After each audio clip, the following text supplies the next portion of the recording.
Why do we need to take vitamins? When diet isn't enough, I am Edward Levin. I'm a clinical nutritionist and the Senior Nutrition Education Manager at Now. I also work with the American Herbal Products Association, the American Nutrition Association, the International American Associations of Clinical Nutritionists, Mid-American Health Organization, and I was a technical advisor to the non-GMO project. So to put in context what's happening with the food and the diet, it's necessary to talk about food labeling. And one of the issues is the declining nutrient values of our food supply. And USDA, Department of Agriculture food tables are the basis of many of the claims you will see on labels regarding not only protein, fat, calories, and those kind of things, but also vitamins and minerals. And when researchers look at this, we find that the nutritional content of produce in the United States has declined dramatically over 50 plus years. So this is looking at the food labeling. We're looking at the current food labeling on the left. And over the next year or so, we will see a new version of the nutrition facts panel, and similarly the supplement facts panel on dietary supplements, where it looks significantly different and things are being called out a little differently. You'll notice that vitamin A and C are no longer going to be required to be on labels, and instead vitamin D and potassium are going to be on the labels. Look at the bottom right. So there are some significant changes. Added sugars are going to be there. Calories are called out very boldly.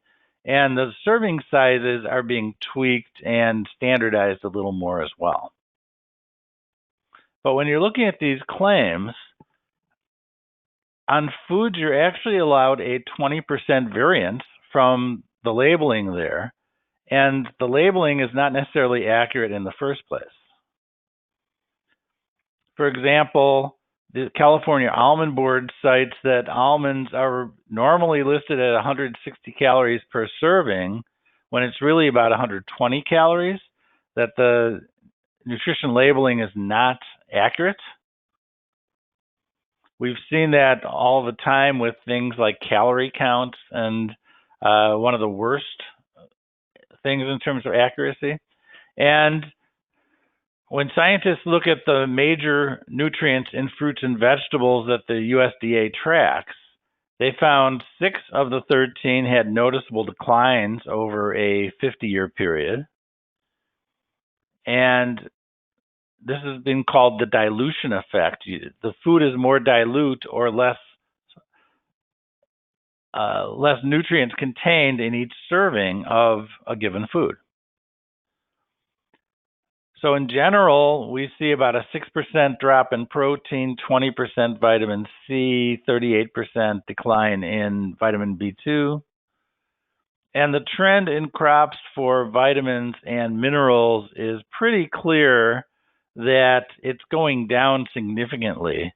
This is a combination of 43 different garden crops, looking at the decline over 50 years.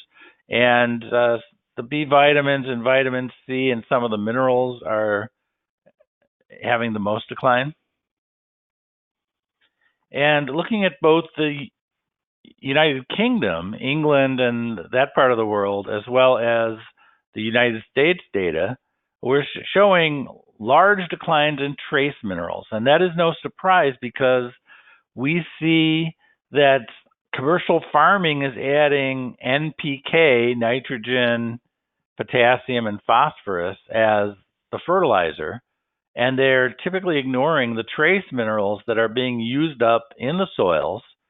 And if they're not replenished with either soil amendments and those kind of natural fertilizers, or cover crops that are pulling in minerals from the subsoil or some other way to get it into the area of the soil where the roots are looking for food, then the plants don't have access to it. The plants are not going to be healthy. They're not going to be providing those nutrients to us. Iron in meat and milk, we're seeing about a 50% or sometimes more drop in the iron content. One of the reasons for this is because iron in meat is typically something that is derived from eating plants, green plants. And if you feed them corn and soybeans, there's not a whole lot of green energy there. The iron content is much lower in those plant sources than in the greens themselves. So non-grazing animals would tend to have much lower levels of iron, both in the milk and the meat. Copper and magnesium that we need to make SOD and other important nutrients in the body. And not only nutrients, but enzymes and antioxidants and probably 200 plus enzymatic reactions dependent on copper. And last number I saw was about 360 known reactions that magnesium does in the body. And we're looking at magnesium levels dropped, copper levels dropped in the foods. Dairy foods have lost 90% of their copper. Calcium in Parmesan cheese, 70% less. You now have to eat 4 carrots to get the magnesium you got in 1 carrot in 1940. And when we're looking across the board at dozens of varieties of fruits and vegetables and 10 cuts of meat, we're seeing significant declines in the mineral content. These are essential minerals. And one of the changes is organic versus conventional. In 1940, most agriculture was organic, more or less. And nowadays, there's chemical farming and chemical fertilizers and chemical pesticides that did not exist before World War II in any systemic fashion. So there's a concept called matched pairs. Matched pairs means you take 2 samples and it's the same soil, the same environment, the same variety of plant with a different agricultural method. And when you grow them simply with a different agriculture method in the same environment, soil, climate, rainfall, sunshine, exposure to insects and everything else, and we're seeing that the differences on these matched pairs from organic to conventional is mostly in the antioxidant or free radical fighting capability of the plants. And this is showing where it's more than 10% only for phenolics, which are polyphenols and bioflavonoids and things like that. Antioxidant capacity, 80% difference in matched pairs. Quercetin, 60% difference. Vitamin C, about a 50% difference. Vitamin E, about a 1/3 difference. And organic crops do contain these secondary compounds known as phytonutrients, plant nutrients, which have not been looked at for a long time in science to compare organic and conventional. Most of that research has been occurring in the last 20 years or so, and a lot more has happened in the last few years than 20 years ago. And again, comparing organic versus conventional, we are seeing a significant percentage difference in the crops in the healthy mineral content as well as vitamin C. And a lot of these, you might say there's 20 to 30% difference. So when you're looking at the evidence, there's an improved nutritional quality in the organic produce, not the conventional. And when you're comparing studies where the non-organic has higher levels or there's no difference, or the organic is higher levels of nutrients, we're seeing a trend towards either no difference or higher nutrient value in organics. And there is no trend at all that the non-organics are going to have more nutrients. So about 5-6 years ago, the British Journal of Nutrition looked at 343 peer-reviewed publications to try to do a systemic review and meta-analysis. They found that there were higher levels of phenols and polyphenols, which are antioxidant compounds, in the organic because they were not exposed to synthetic pesticides.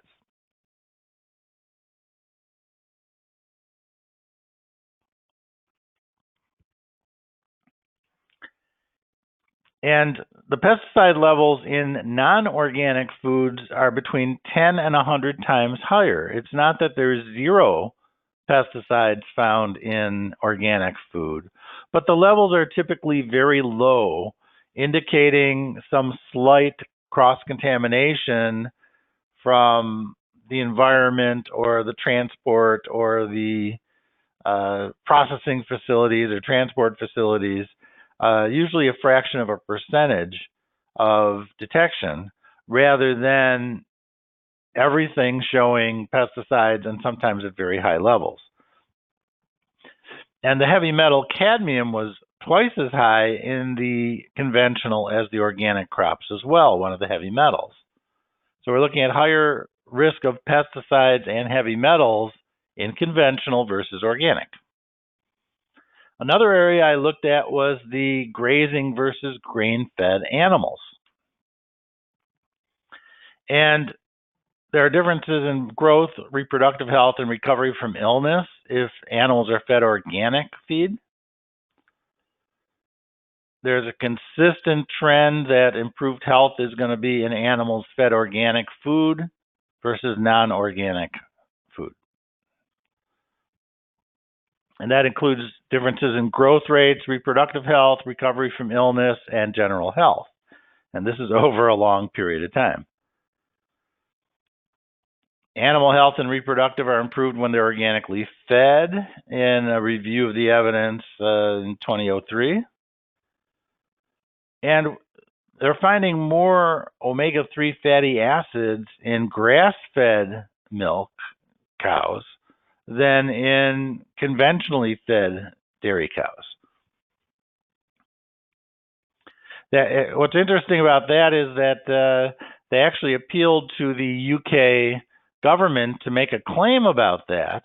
And they said, no, you can't make a claim about omega-3 because omega-3 is not normally found in milk, because it's not found in conventional milk in significant amounts. When they did find significant amounts in the organic dairy, that was not enough to make them label it, because they'd have to label the conventional milk as having little or none, and they didn't want to admit that. And we're mostly looking at the fats and fat-soluble nutrients being improved in grazing animals than in animals fed corn and soybean type feeds. So this is alpha-linoleic acid, conjugated linoleic acid, CLA, alpha tocopherol vitamin E, and beta-carotene vitamin A. And so we're seeing a trend that the fat content of grazing and organic milk, which is predominantly from grazing animals, is going to be higher in these nutrients. And we're not seeing that in the conventional.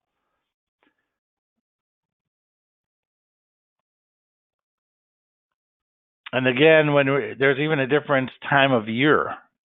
In August, the ALA, the fatty acid, omega-3 is higher in August and March, certain times of year, than in October and May. And we're seeing the vitamin E as well being highest in May.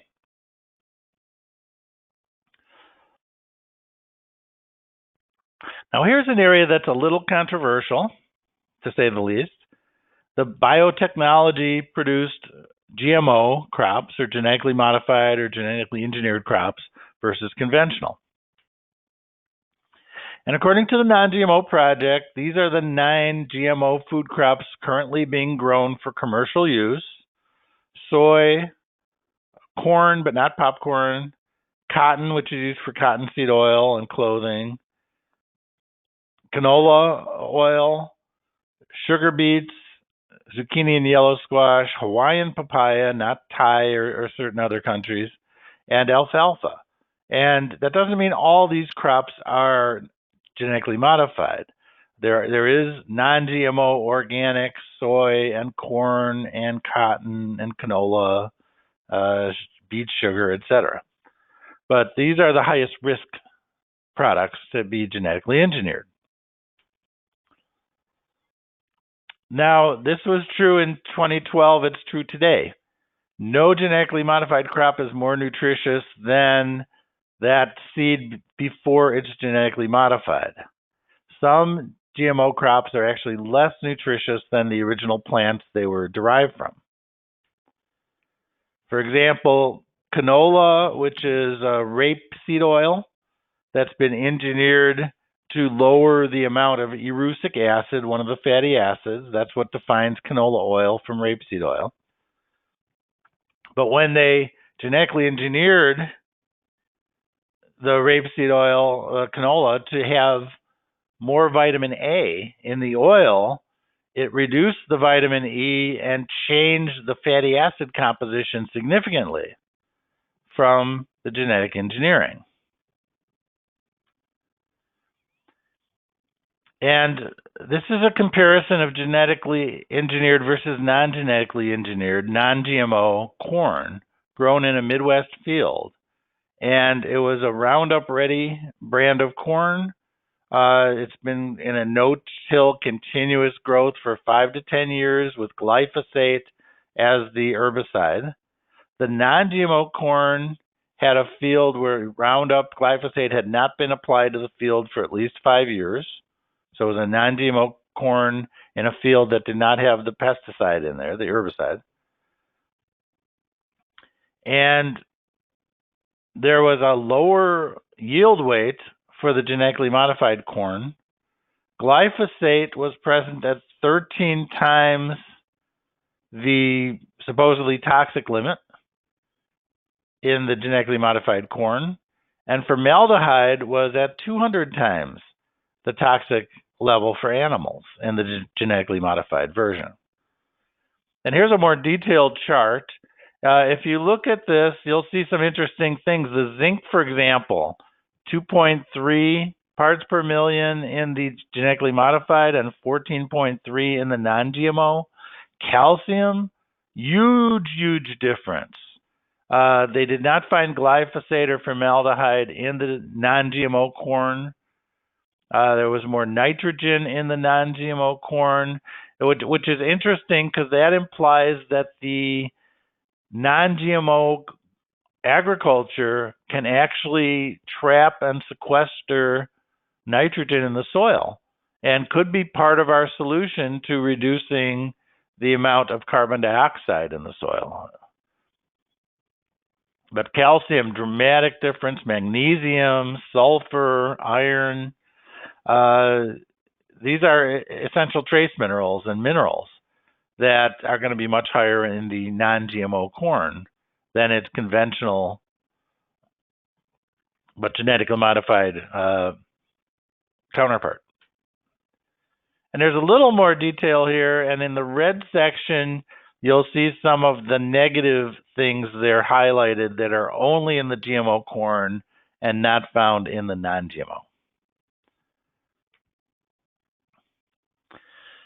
And there's a healthier nutritional profile for organic soybeans than genetically modified or conventional soybeans.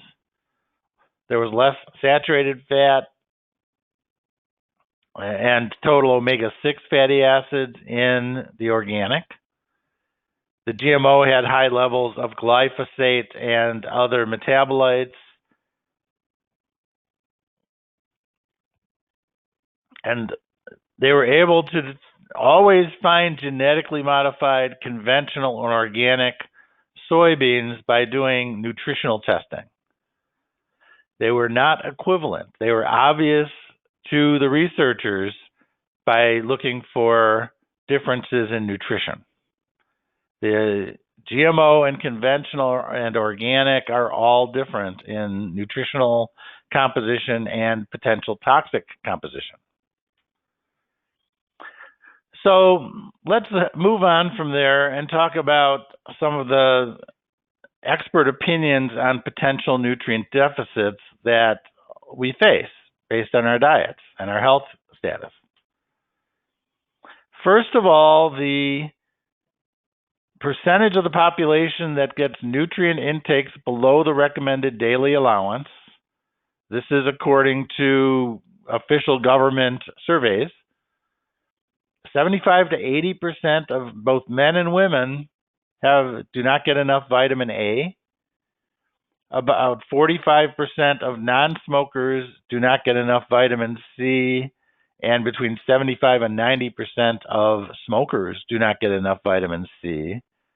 Over 95% of the adult population does not get enough vitamin E, and 85% of women of premenopausal age, between age 19 and 50, 85% of these women do not get enough iron. They're at risk of anemia. And some of the nutrient deficiencies that are some of the classic ones, rickets for vitamin D deficiency, beriberi for vitamin B1 deficiency, etc., scurvy for vitamin C deficiency. These are all issues that we're seeing some of these in the American population. Iron deficiency anemia is a problem for certain populations and is one of the major international problems with nutrition that international organizations are trying to address. Iron deficiency anemia.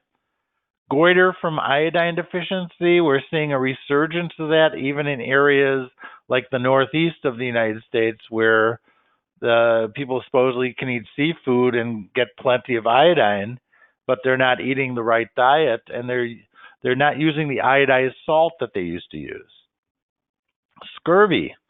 It's been written in and actually shown in animal models that vitamin C deficiencies that affects collagen strength in the body might be associated with the development of lesions and heart disease, including arterial disease, that it might be considered that arterial plaque is a sign of vitamin C deficiency and is borderline scurvy. We're seeing rickets occurring in school children, especially darker pigmented children who are not getting enough sun.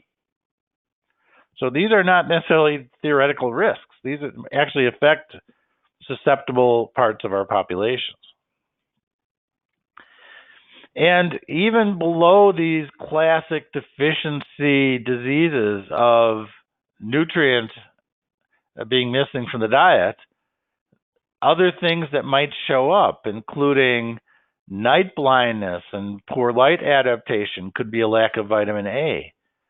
Red bleeding gums could be a sign of vitamin C deficiency or bruising. Decreased smell and taste, zinc has been used for that. Deep fissures in the tongue or the mouth could be B vitamin deficiency.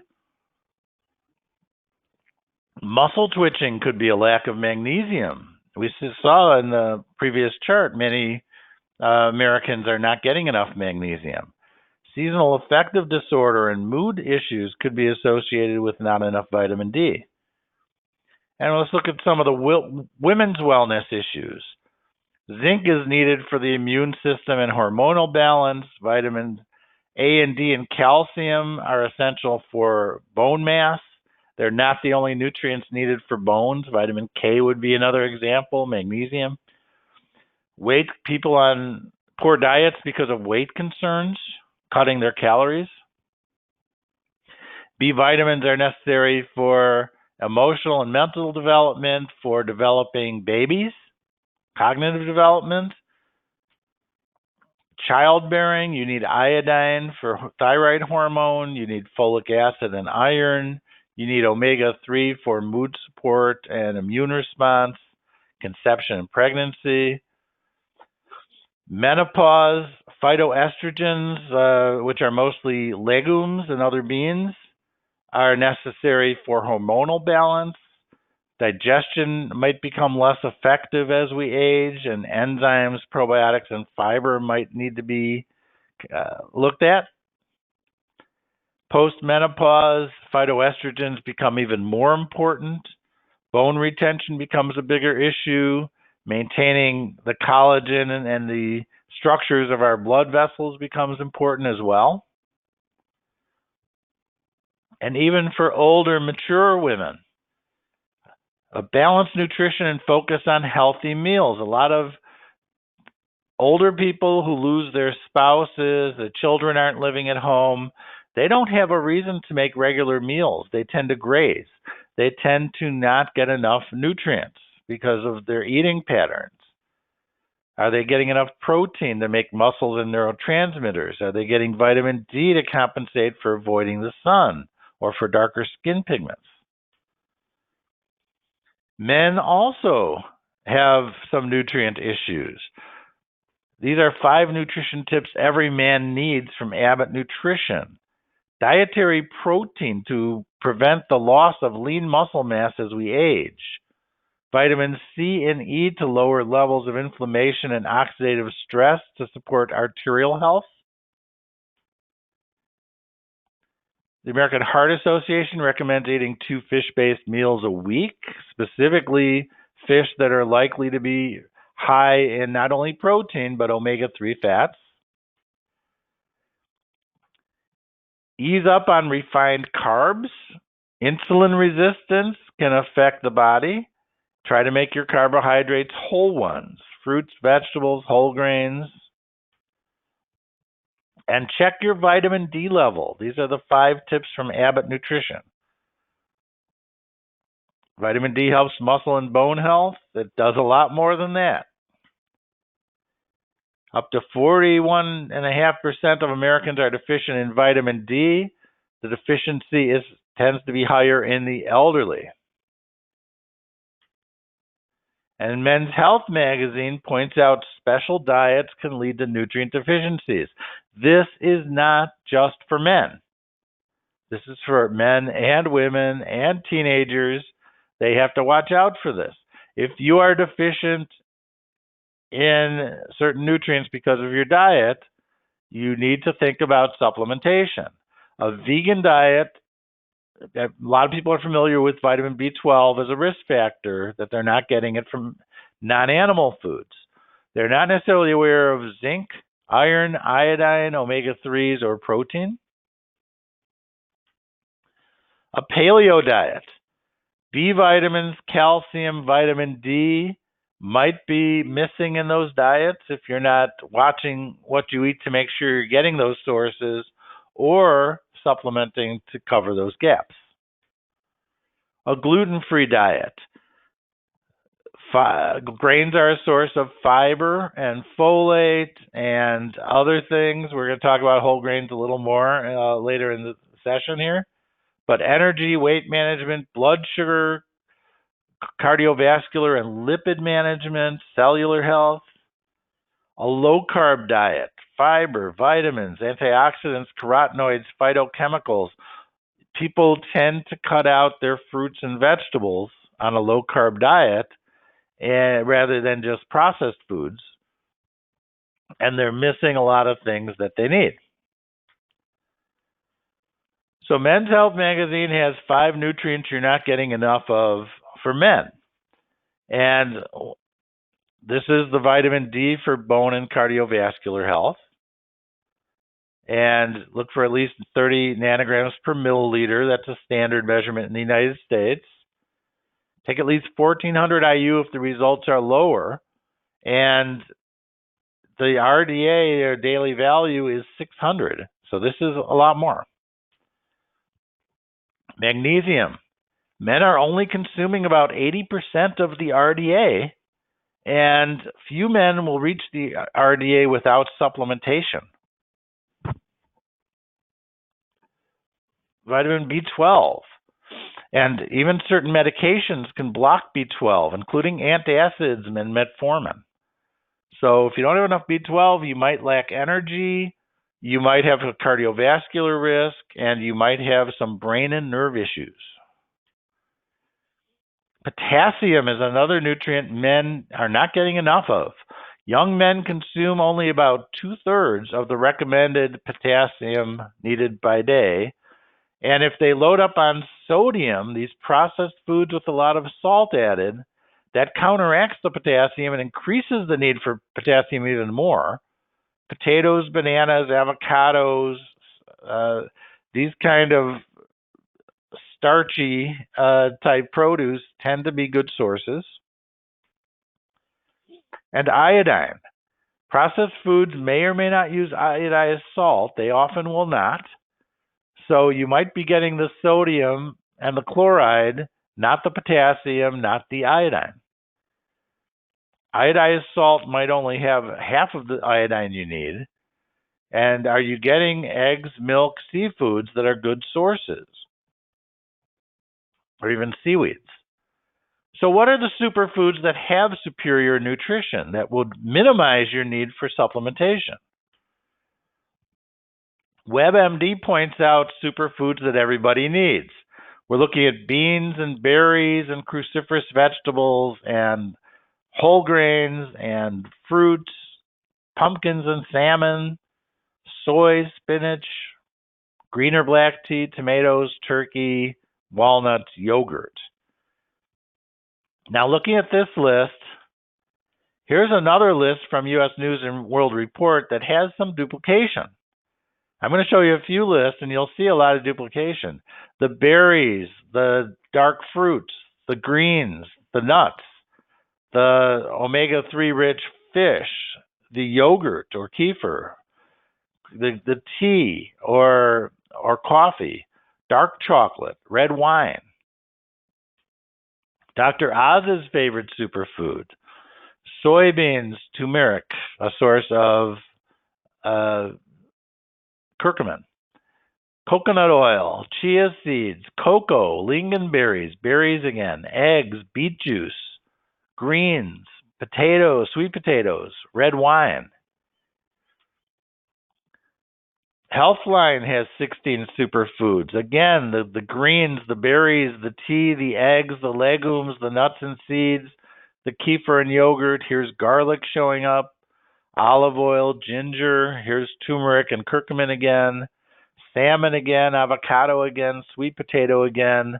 Here's mushrooms, and here's seaweed. And Real Simple has 11 superfoods. Acai, which is a purple berry. Goji berries, a red berry. Cocoa, seaweed, chia, mangosteen, maca, kefir, hemp seeds, nutritional yeast, garlic again. Harvard Medical has 10 superfoods. Berries, fish, greens, nuts, olive oil, whole grains, yogurt, cruciferous vegetables, legumes, tomatoes. You see how these are duplicating as we go through them? BBC Good Food, onions and garlic, broccoli, quinoa, kale, wild salmon, nuts, spinach, sardines, and eggs. A lot of these are on multiple lists. You're seeing some really healthy foods here that should be staples in the diet for people who can tolerate those specific foods. And even aloe vera is a superfood. It helps you absorb things like vitamin E and vitamin C. And I did promise to talk a little more about whole grains. Why are whole grains so important? And remember, they don't have to be gluten. It doesn't have to be wheat or rye or oats or barley. It can be other grains. Because when you look at a grain, you see there's a bran, the outer fibrous layer. There's a germ, which is the part that germinates and is very rich in certain nutrients. And then there's a starchy part, the endosperm. And they've only been refining grains to a large extent since the late 1800s. Before then, it was very imperfect, and they didn't make really white flour. They weren't able to get all of the bran and germ out very well before then. So the grains were actually more nutritious, even white flour type products, before the late 1800s. So when you're discarding the bran and the germ, you lose most of your fiber, most of your B vitamins, many of your minerals, your antioxidants and vitamins. Overprocessed diets are associated with a wide range of potential health issues, including some of our most common: obesity, diabetes, cardiovascular disease, inflammation, cancer, constipation. The USDA recommends that adults consume 3 servings of whole grains daily. Only 8% of us get that. U.S. children get less than 1 serving of whole grains daily, and intake in most Western countries is only about 1 serving a day, about 1/3 of the optimal amount. Whole grains contain the B vitamins, the essential minerals, the essential amino acids, and vitamin E complex, not only tocopherols, but tocotrienols. Whole grains contain both water and fat-soluble antioxidants, and they provide antioxidant protection during the entire digestive process. There are healthy fats and oils in the bran or germ of whole grains that are removed during refining. This includes the vitamin E family of 4 tocopherols and 4 tocotrienols. It includes plant sterols. Plant sterols are actually recognized by the FDA as having a role in lipid management and controlling cholesterol levels. Phytates and phytoestrogens are also important in whole grains. We talked about phytoestrogens a little bit in the women's health section, but they're not just for women's health. Fiber. Whole grains have fiber. If you discard the bran, you lose it. Dietary fiber increases stool weight and transit speed, keeps us regular, not constipated. Whole grains contain fermentable carbohydrates, which are prebiotic fibers that are resistant to digestion by us. They're called resistant starches, but they're fermented by our intestinal microflora, by our probiotics in our gut, especially in the large intestine, such as bifidobacteria, to produce short-chain fatty acids. This process is essential for the health of our gut.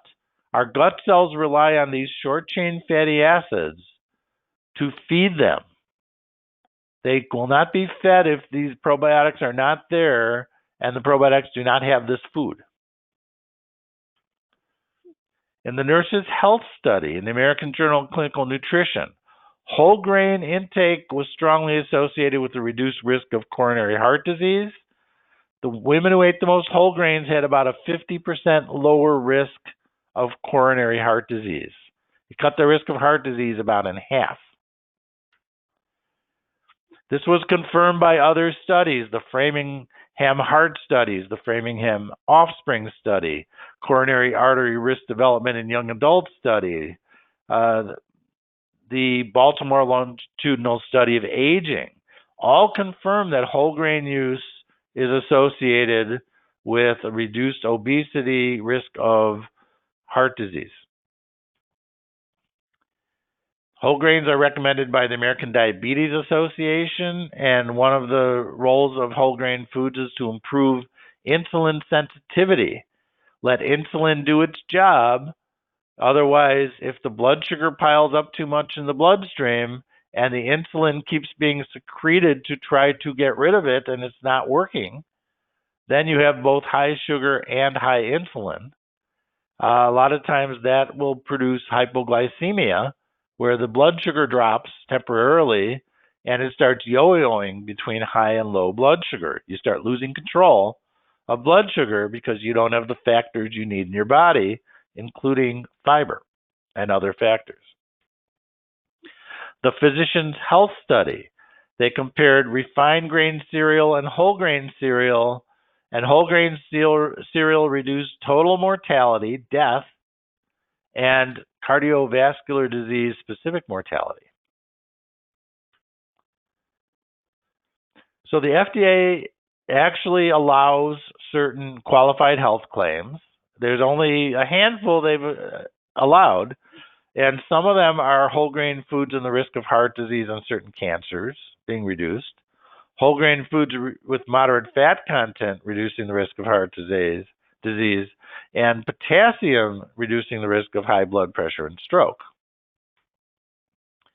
Other health claims associated with diet that the FDA allows are calcium and osteoporosis, or calcium and vitamin D in osteoporosis, folate, one of the B vitamins, against neurotube defects, the dietary non-carcinogenic carbohydrate sweeteners, the sugar alcohols like xylitol and erythritol, lessening the risk of dental cavities or caries, soluble fiber reducing the risk of coronary heart disease from foods like oats, soy protein reducing the risk of coronary heart disease, plant sterols that we mentioned earlier as being a component of whole grains, and stanol esters reducing the risk of coronary heart disease. According to the Centers for Disease Control and Prevention, 75% of our healthcare expenses are spent on people who have preventable diseases. We're only spending 3% on prevention. So because we're not spending on prevention, we're spending a lot more on healthcare costs. Healthcare costs are a major political issue. It's a major social issue. It's a social justice issue. It's an economic issue. And we're not spending the money on prevention. We've all heard an ounce of prevention is worth a pound of cure. Well, this is it in a nutshell. For example, if U.S. adults with coronary heart disease took the phytosterol dietary supplements that have the FDA-allowed qualified health claim at the level needed, the risk of having a coronary heart disease-related medical event can be reduced by over 11%, saving the system over $26 billion over 7 years. We're talking about substantial savings in healthcare if people were to simply eat better and use nutrition as a prevention tool.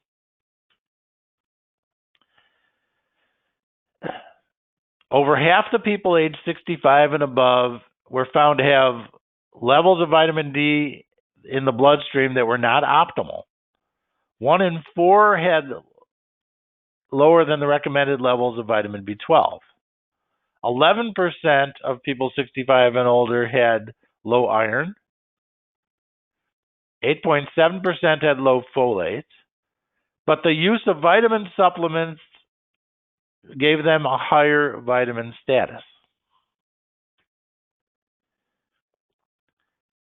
Now, with the population aging, it's estimated that the so-called baby boomers, people who are turning age 65 at a rate of many thousands every year, it's a highly relevant issue that the aging population is growing and we're not getting enough of our nutrients from foods.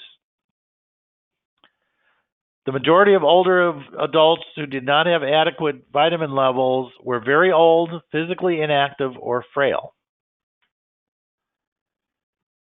Now, multivitamins and minerals are the most common dietary supplement. In the national survey that's done, it's found that about 40% of adults and 31% of children take multivitamins. About 71% of supplement users reported they took a multivitamin, multimineral supplement. This is the most common supplement used. in the United States. So they wanted to compare the intake of nutrients from vitamins and compare those intakes to the reference intakes for U.S. residents in the National Health and Nutrition Examination Survey that they do every few years. There's a tendency for vitamin intake to decline with increasing age. These are B vitamins, vitamins A, C, and D, are confirmed as a consequence of reduced food intake because of dietary restrictions that we talked about earlier, or otherwise limited dietary variety. Now, when we're looking at the percentage of elderly men on the left and on the right, the percentage of elderly women, with nutrient intakes below the RDI between the recommended dietary intake. And this is a 10-year gap. They found that the risk increased over time. In 1989, which is the darker numbers, the darker bar on the charts, you can see the difference between 1989 and 1999, that the risk of these people increased with age, of being deficient in vitamin B1, B2, vitamin A, and vitamin C. And most Americans do not eat fish often enough to get omega-3 fatty acids, EPA and DHA. The average per capita consumption is only about 5 ounces per week, less than 1 serving per week on average. Micronutrient sufficiency is not being achieved through food solutions in large portions of the population, according to the Journal of the American College of Nutrition study. This is, while we prefer that people get nutrient-dense foods, produce and legumes and whole grains and dairy and meats, multivitamin mineral supplements contribute to a greater number of individuals meeting recommended intakes of almost all micronutrients measured by the government. So regular and appropriately dosed micronutrient supplement, a multivitamin mineral supplement, could help older adults who are unable to follow dietary guidelines to meet the requirements to prevent chronic diseases by correcting low micronutrient levels. This should stimulate research in biological pathways that link supplement intake, micronutrient status, and disease state. And the U.S. Preventive Services Task Force, 2 trials found a small borderline significant benefit from multivitamin supplements on cancer in men. They did not have enough data to reach a conclusion about women, but it did seem to work on men. This is not why men and women typically take multivitamins. They take them to correct any kind of nutrient gaps in their diet. Multivitamins in the prevention of cancer in men, the Physicians' Health Study 2. There was a modest but significant reduced risk of cancer in those men physicians who took daily multivitamins. The role of a multivitamin is to prevent nutritional deficiency, not to prevent cancer, but maybe it helped a little. In the Nurses' Health Study, cognitive scoring was significantly higher in women who had taken vitamin E and vitamin C for at least 10 years versus the nurses who had not taken the vitamins. The longer time they took it, there was a dose response. The longer you took it, the better it worked in terms of cognitive health. And the conclusion was the use of age and gender-specific multivitamin, multimineral supplements may be advantageous in generally healthy populations when the diet is not sufficient, because they rarely led to excessive intakes when consumed as directed.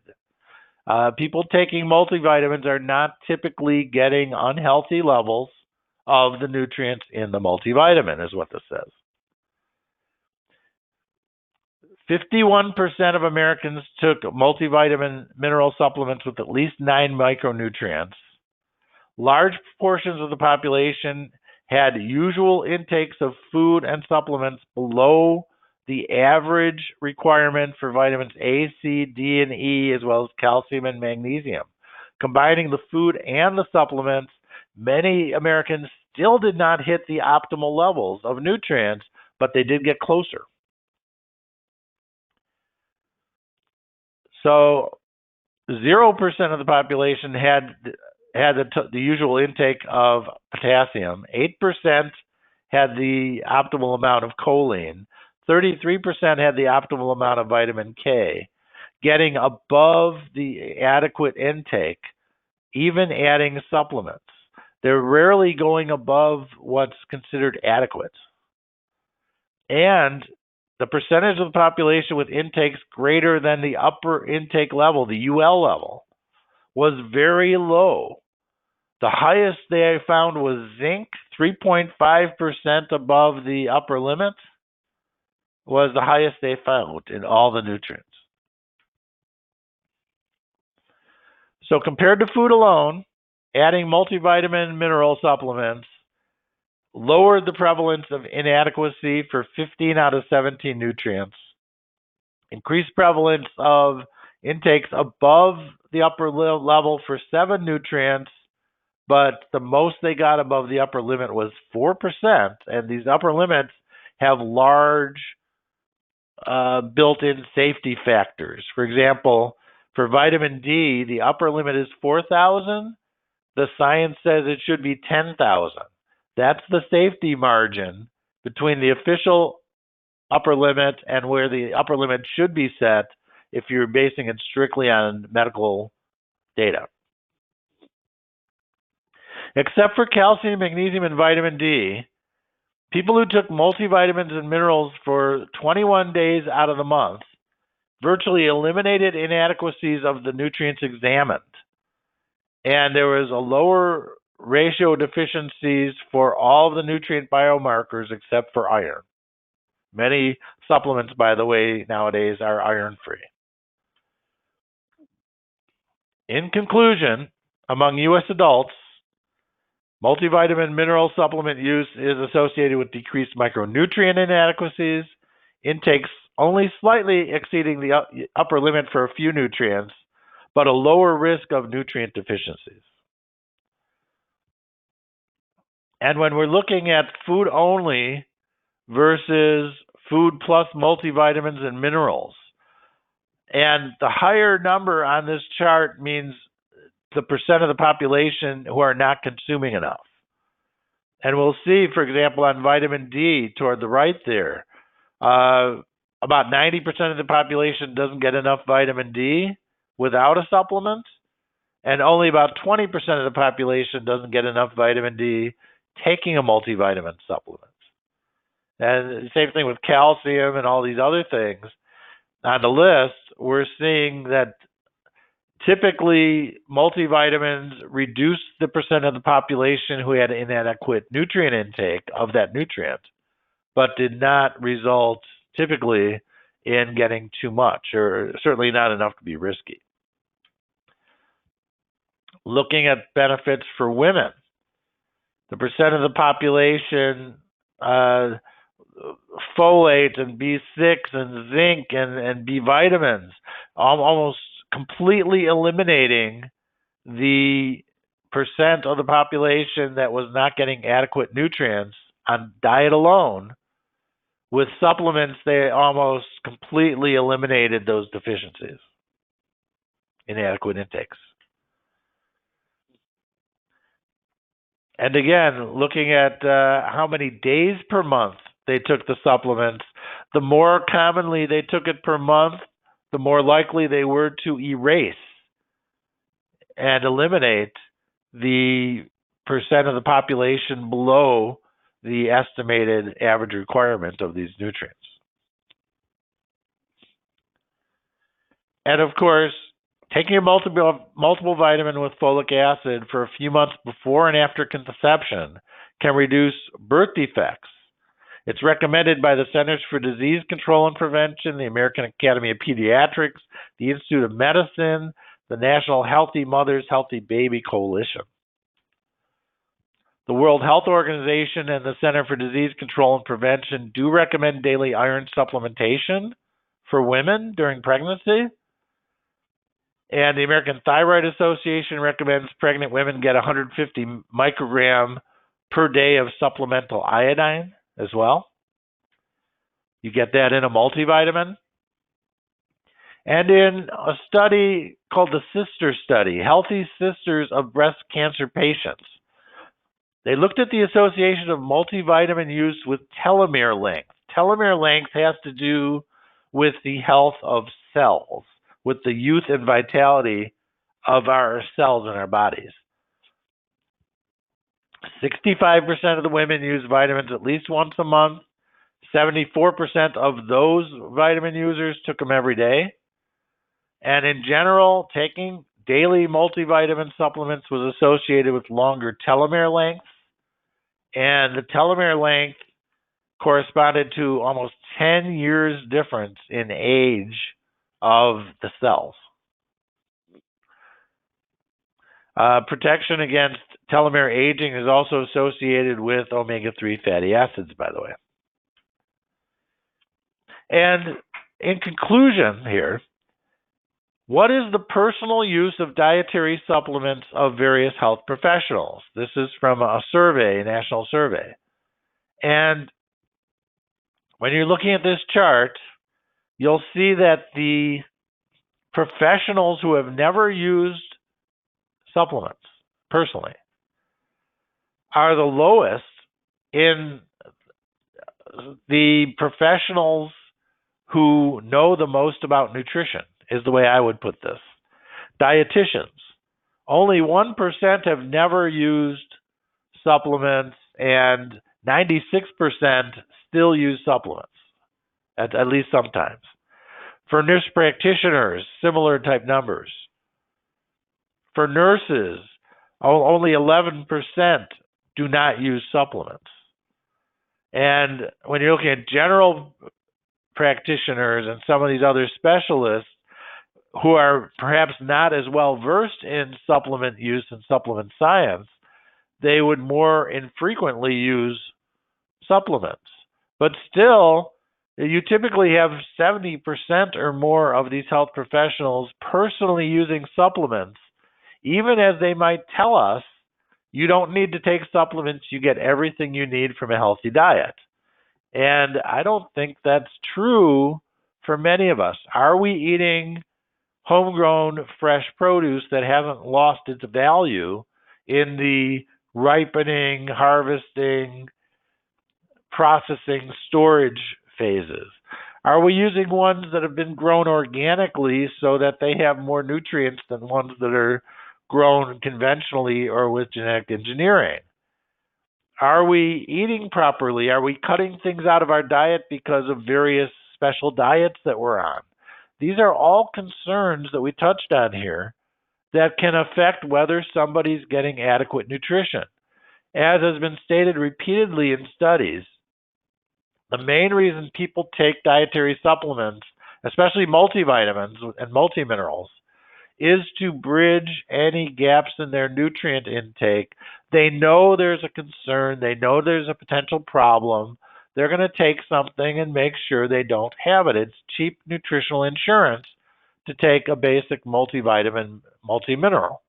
And that's what these health professionals are doing. That's what these studies are showing. Helps us avoid the deficiencies that are otherwise fairly common in modern society. So why do we need to take vitamins when diet isn't enough? Thank you.